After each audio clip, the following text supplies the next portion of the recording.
Welcome students. Today we will study 100 most useful idioms or most important idioms which we use in our daily life or daily language. So let's start. Number one idiom is apple of one's eye means one's favorite. Urdu में आप इसको ये कहेंगे कि किसी की आंख का तारा होना, प्यारा होना। जैसे कि I am an apple of my parents eye, he is an apple of his parents eye. वो अपने माँ बाप की आंख का तारा है। His youngest daughter is the apple of his eye. Number two है एस्लीप एट द स्विच, यानी इसका मतलब है not alert to an opportunity, किसी अपॉर्चुनिटी के लिए अलर्ट ना होना, रेडी ना रहना। इसकी एग्जांपल है I think he was asleep at the switch. He didn't even know that the job was available, so he never applied for it. Number three है at someone's beck and call, किसी के इशारे पे होना, एक इशारे पर, always ready to serve somebody. His eldest daughter is always at his beck and call when he spends an evening at home. Number four है at the end of one's rope.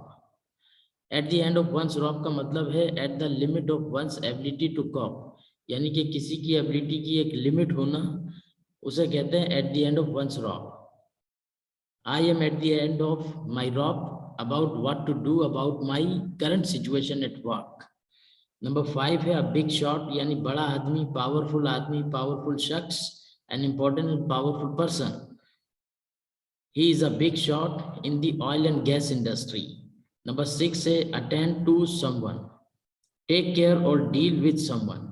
The doctor attended to the other patient before he got to my mother. यानी कुछ idioms बहुत आसान है, word for word meaning है, कुछ की meaning idiomatic है। Number seven है a wet blanket.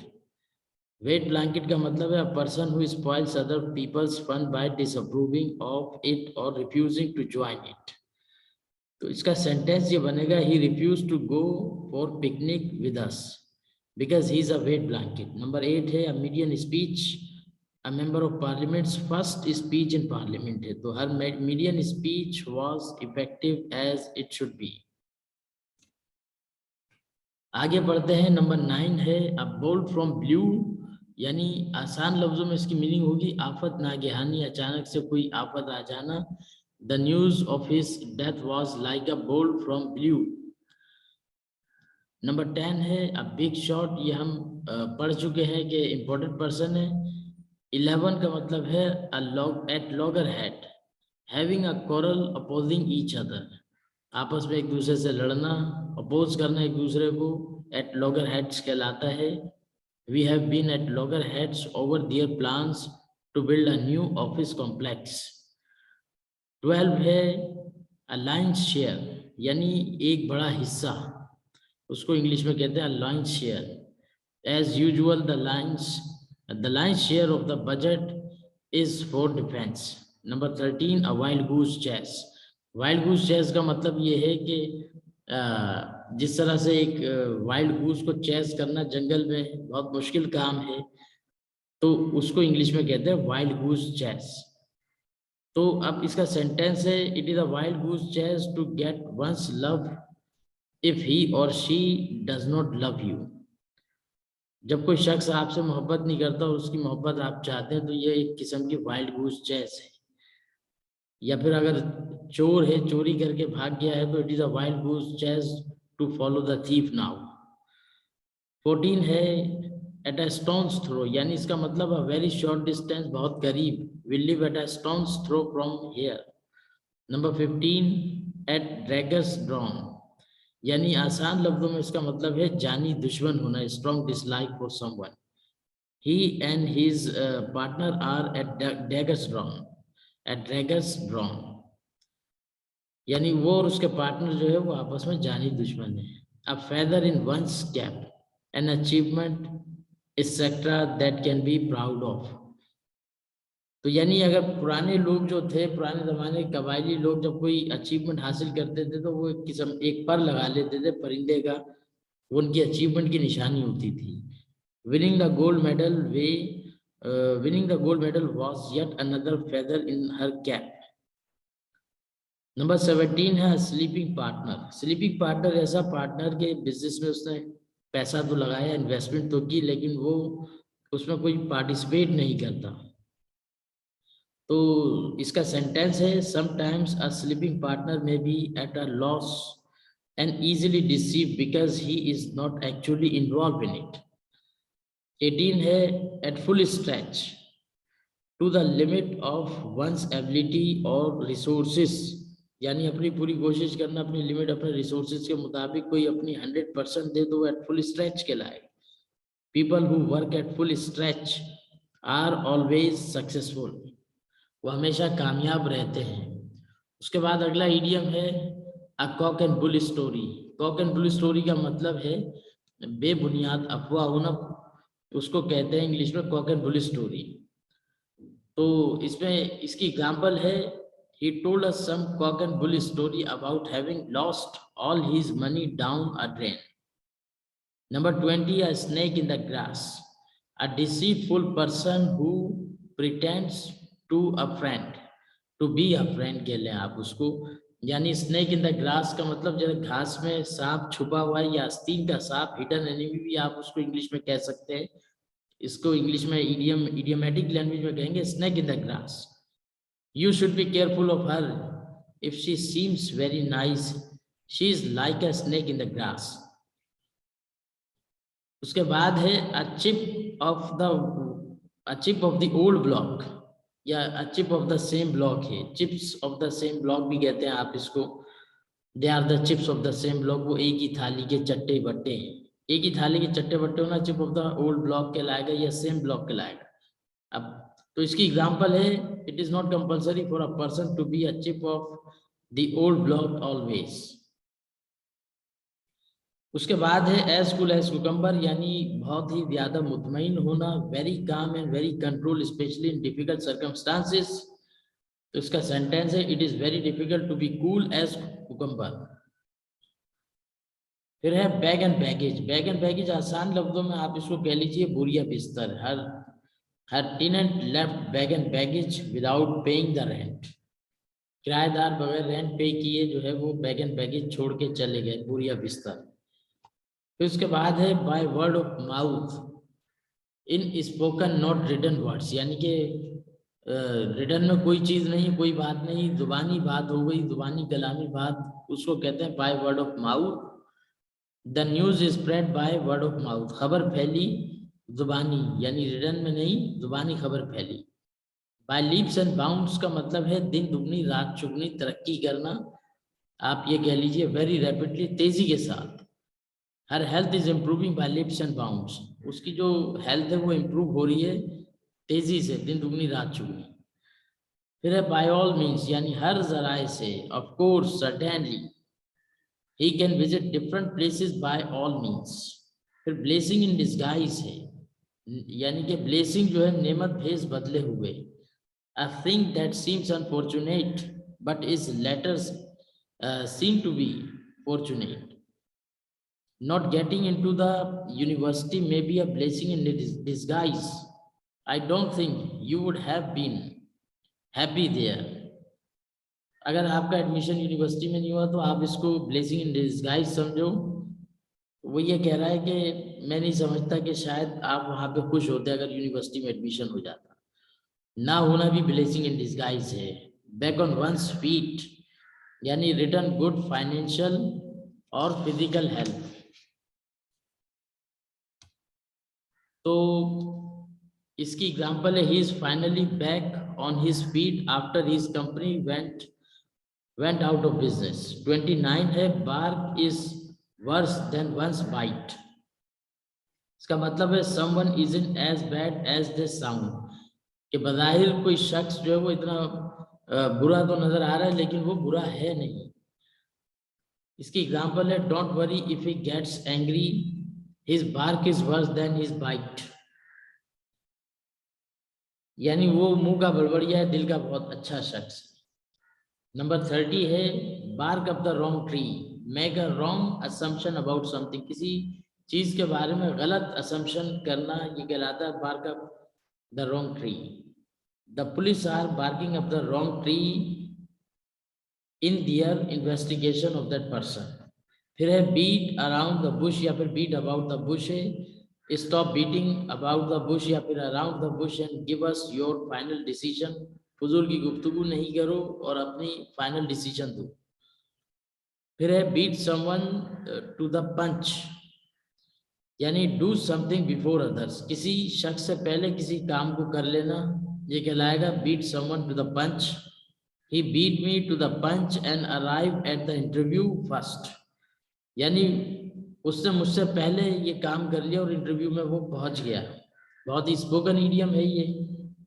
Have a bee in one's bonnet, यानी have an idea that continuously occupies one's thought, ऐसा आइडिया के जो कंटिन्यूली किसी की थॉट में हो।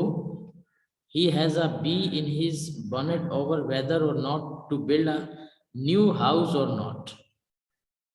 उसके बाद ईडियम है bend over backwards to do something, try very hard, यानी अपनी पूरी कोशिश करना। If I can I will bend over backwards to help you get a promotion in the company.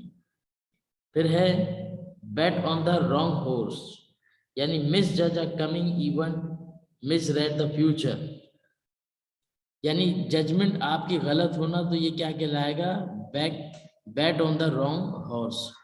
क्या आपने शर्त लगा ली गलत घोड़े पे, जो हारने वाला घोड़ा उस पर शर्त लगा ली, इंग्लिश में ये मीनिंग है, यानी उर्दू में मिस जज करना। I think that he bet on the wrong horse by putting all of his money into that new stock. Number 36 है बाइट वंस टाइम, यानी patiently wait for an opportunity to occur, यानी सब्र के साथ किसी opportunity का इंतजार करना, तो ये कहलाएगा bite one's time. He is biding his time as he waits to become president of the company. 37 है bite of more than one can chew, try to do more than one is able to do, यानी अपनी काबिलियत से ज्यादा कोशिश करना किसी काम को करने की। I think I bit off more than I can chew by taking on the new assignment. 38 है बाइट द बुलेट, इसका मतलब ये हुआ कि endure in a difficult situation, face a difficult situation, यानी डिफिकल्ट सिचुएशन को फेस करना। I have decided to bite the bullet and begin studying for my masters degree. 39 है बाइट द डस्ट, इसका मतलब हुआ be killed, break down and be defeated, हार जाना, पसपाई इख्तियार कर लेना। I think that my car has finally bitten the dust. 40 है bite the hand that feeds you, जिस थाली में खाना उसी में छेद करना, उसी में सुराख करना, ये कहलाएगा bite the hand that feeds you. Simple इसकी इंग्लिश बनेगी don't bite the hand that feeds you. 41 है blind leading the blind, someone who doesn't understand something trying to explain it to others, आपको खुद कुछ नहीं पता किसी चीज के बारे में और आप दूसरे को वो बात बताने चले, तो ये ब्लाइंड लीडिंग द ब्लाइंड कहलाएगा। It is like the blind leading the blind, watching him try and explain how to operate the new computer. 42 है blow once on horn, यानी blow once on horn या फिर trumpet भी कह सकते हैं, अपने मुंह मियां मिट्टू बनना, praise oneself. He is always blowing his own horn या फिर trumpet and is very annoying at times.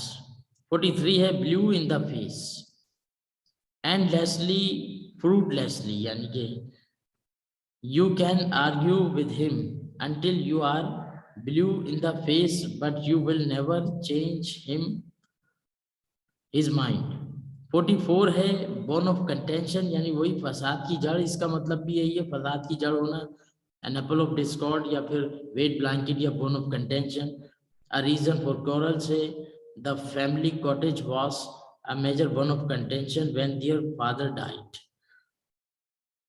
45 है born with a silver spoon in one's mouth, मुंह में सोने का चम्मच लेके पैदा होना। he is a born with silver spoon in his mouth. फिर 46 है इसके बाद 46 है break the ice, break the ice का मतलब है खामोशी तोड़ना, डोंट ब्रेक द आइस, आसान जुमला इसका ये होगा कि खामोशी ना तोड़ो, यानी all the students were sitting quite in the class and teacher broke the ice, इस तरह भी आप कह सकते हो। 47 है ब्रेक द न्यूज, खबर सुनाना, tell someone information first, he is planning to break the news to her about his transfer tomorrow. 48 है burn a hole in one's pocket, money that you want to spend quickly, पैसा जो कि आप तेजी से खर्च करना चाहते हैं, ये कहलाएगा burn a hole in one's pocket के you are burning a hole in your pocket, इस तरह भी आप इस सेंटेंस को कह सकते हैं। I just got paid today and this money is burning a hole in my pocket. 49 है burn the candle at both ends, यानी रातों को जाग जाग के पढ़ना, he has been burning the candle at both ends with his work and his studies, that is why he became sick। buy a pig in a poke, इसका मतलब है buy something without seeing it or knowing if it will be satisfactory, तो ये कहलाएगा उजलत में किसी चीज को खरीद लेना बगैर सेटिस्फेक्शन के। You shouldn't buy that car without first inspecting it, it is like buying a pig in a poke. उसके बाद है number 51 by and large, on the whole यानी या फिर considering everything, by and large ये कहलाएगा कि हर चीज को कंसिडर करना। By and large we had a good meeting even though it was a little short. 52 है by fits and starts, irregularly किसी काम को इरेगुलरली करना बाय फिट्स एंड स्टार्ट कहलाता है। इसका सेंटेंस है by fits and starts the company was finally able to begin business. By hook or by crook का आसान मायने ये है कि हर जायज और नाजायज तरीके से, he wants to be a successful man by hook or by crook, वो कामयाब शख्स बनना चाहता है हर जायज और नाजायज तरीके से। 54 है by the sweat of one's brow, by hard work यानी मुशक्कत के साथ। He managed to make enough money to buy the farm by the sweat of his brow। फिर है कुक वंस गूज, यानी ruin वंस चांसेस, अपने ही चांसेस गवा बैठना, अपॉर्चुनिटीज को, मौकों को, ये कहलाता है cook one's goose. She really cooked her own goose and has no chance of getting the new job। 56 है कुक अप, इन्वेंट या फिर plan and putting something together, तो इसकी एग्जांपल है I don't know what kind of plan she is cooking up now but it should B quite interesting. 57 है cool as cucumber, ये हम पढ़ चुके हैं। सेटिस्फाइड ये रिपीटेड है। 58 जो है cool one's heels, cool one's heels का मतलब है be kept waiting because of another's rudeness. इसकी एग्जांपल है he was forced to cool his heels for an hour in the waiting room before his boss would talk to him। फिर है 59 crack a smile, let a smile show on one's face, चेहरे के ऊपर जो है वो smile show करना, ये कहलाता है crack a smile. He never crack a smile during the whole meeting, meeting के दौरान उसने बिल्कुल भी चेहरे पर स्माइल शो नहीं की। क्रोकोडाइल्स टीयर मगरमच्छ के आंसू बहाना, आसान लफ्जों में तो ये कहलाते हैं to shed crocodile, don't believe in him he always sheds crocodiles tears, या फिर he said that he was very sorry but his tears were just crocodiles tears. 61 है क्राई ओवर स्पिल्ड मिल्क, यानी वक्त गुजर जाने के बाद पछताना। Don't cry over spilled milk, you can never change the past, आप मादी नहीं बदल सकते तो अब पछताना बेकार है, अब क्या पछताऊ जब चुड़िया चुग गई खेत। It is no use of crying over spilled milk। फिर है deep water, serious trouble or difficulty, he will be in deep water if he doesn't tell us where he spent the money। वो मुसीबत में पड़ जाएगा अगर वो हमें बताएगा नहीं कि उसने पैसा कहाँ खर्च किया। drag one's feet, act slowly or reluctantly, he has been dragging his feet about whether or not to take the job, यानी वो स्लोली सोच रहा है इस चीज के बारे में कि उसको अगर से जॉब करनी चाहिए या नहीं करनी चाहिए। इसके बाद है अगले idioms, early bird catches the worm. Early bird catches the worm का मतलब ही यही है कि जल्दी उठना जो वो सारे कामों से अच्छा है। He always goes to work before his colleagues because he knows that the early bird catches the worm. 65 easy come easy go, यानी something that you get easily can be lost easily, जिस चीज को आसानी से हासिल कर लिया आसानी से आप उसको खो भी देंगे क्योंकि आपने उसके लिए कोई मेहनत नहीं की. He doesn't care if he loses his job or not, for him everything is easy come easy go. फिर है eat humble pie, admit one's error and apologise, अपनी गलती मान लेना, इसको कहते हैं ईट हम्बल पाई, आजिज रहना. He had to eat humble pie in front of his friends when they discovered his mistake. 67 है eat one's cake and have it too, यानी use or spend something and still keep it. या आसान लफ्जों में अपना उल्लू सीधा करना. He always wants to eat his cake and have it too and is never prepared to sacrifice anything. 68 at the end of one's rope, यानी the last of one's ability or idea about how to proceed or do something. आखिरी मौका होना यानी उसके पास. He is at the end of his rope regarding what to do about his job. आखिरी हद में होना. फिर उसके बाद है every Tom Dick and Harry, यानी हर आम और खास, the average person. He said he is not the same as every Tom, Dick and Harry. उसने कहा कि वह आम आदमी की तरह नहीं है. 70 eyes are bigger than one's stomach, यानी one wants more food than one can eat. अपनी ख्वाहिश से ज्यादा, पेट से ज्यादा खाने की ख्वाहिश होना, इसको कहते हैं eyes are bigger than one's stomach. His eyes are bigger than his stomach. He will never finish all of the food that he took. 71 eyes in the back of one's head, ability to know what is happening behind one's back, कि उसके पीछे, किसी के पीछे क्या चल रहा है, उसके सामने कोई काम नहीं हो रहा और वो ये जानता हो अपने तजर्बे की बेस के ऊपर, तो ये कहलाएगा eyes in the back of one's head. He has eyes in the back of his head and you can never borrow anything without him knowing about it. Far and wide, यानी दूर दराज. We looked far and wide for the book but could not find it. 73 है foam at the mouth, यानी be very angry, गुस्से में होना, like a mad dog. He was foaming at the mouth when I told him that I had had an accident with his car. 74 for better or worse, depending on how one looks at the matter with good or bad effects. Far better or worse, he has decided to quit his job and go to live in Brazil. 75 for good, permanently, यानी कि हमेशा के लिए. He has decided to move to Los Angeles for good. हमेशा के लिए उसने decide कर लिया कि वो लॉस एंजलिस जा रहा है.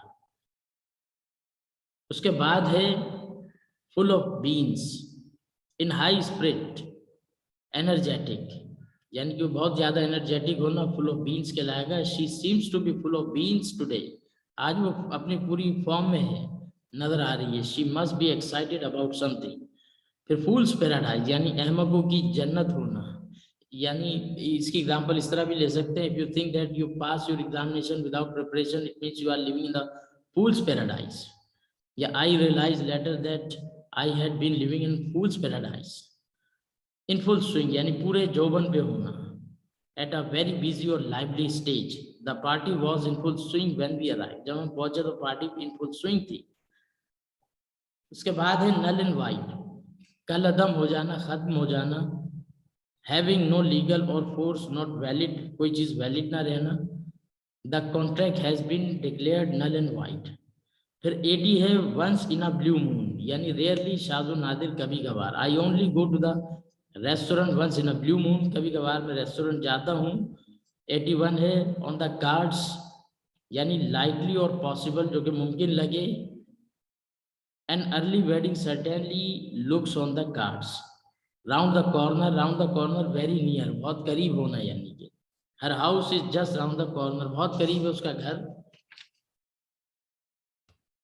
उसके बाद जो है अगले पेज पे स्वैन सॉन्ग का मतलब है the last thing done or produce for the public by an artist, a composer or an artist, आखिरी चीज होना किसी आर्टिस्ट के जरिए या फिर किसी अदाकार के, एक्टर के जरिए। His performance as King Lear was to be in was to be his swan song before retiring. उसके बाद है 48, यानी लाइफ का आप कह लें, अदाकार का या सिंगर का, एक्टर का आखिरी आखिरी परफॉर्मेंस आप कह लें। फिर है उसके बाद 84, take one's hat off to someone, यानी एडमायर करना, रिस्पेक्ट करना, प्रेज करना। You really have to take your hat off to his to him, hats off to you कहते हैं ना, कि आप, यानी वो उसकी तारीफ कर रहा है।